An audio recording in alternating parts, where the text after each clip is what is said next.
I mean, last time when she ran, it was inside.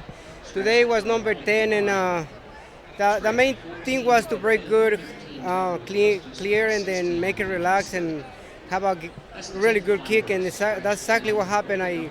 She broke really good. I stay outside, and when I asked to go, she just take off, and I just see horses like stand by, and she just keep going. She's a really good feeling. And I know the race is close to, and she didn't care. She's a superstar. 13 days later, you get another win, huh? You know, I think sometimes the key in horse racing is run them when they're right. She bounced out of her maiden win very, very well. You know, she's a light filly, so I'm always concerned about her weight, but she jumped back into the feed tub, and you look at options moving forward for Kentucky horses, and this is it. So we'd have to ship to New York for a stake.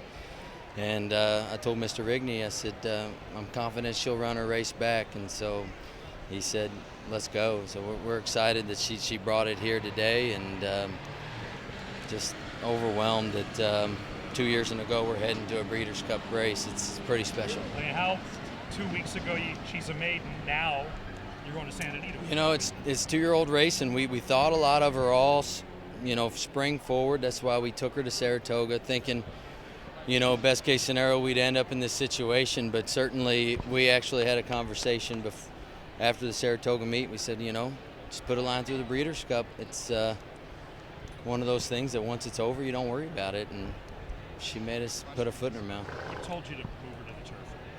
Well, pedigree was always the design. We gave her a race at Ellis just to give her a start, and Mother Nature got in our way our first start, Saratoga, and then just a troubled trip that, you know, if you dissected the race post-race, it was better than it looked, and she always gave you confidence in the morning that she's a quality filly. So that, you know, pedigree and was the main goal, is to get on the lawn.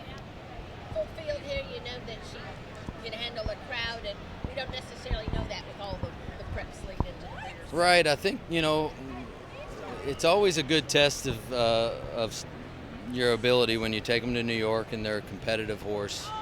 And I was very excited when the entries came out, and maybe would have liked to be a little closer inside, but it was jam-packed full of speed. So that was the main topic in the paddock before we legged him up. Hey, you know, I think horses are going to go, just work the trip, and he did a wonderful job.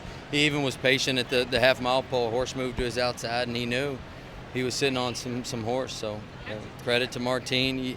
He loves this filly and really gets along with her well, and a lot of credit goes to him for developing her. You know anything about the name? Buchu, Richard's a flavor chemist, so flowering peach is her dam, and Buchu's a major flavor in peach flavoring in the flavor industry. So it's I like names like that have a little backstory and all that good stuff. So Richard, he didn't hesitate to name her. He knew right off the bat, so it fits. She's a peach. She's a peach.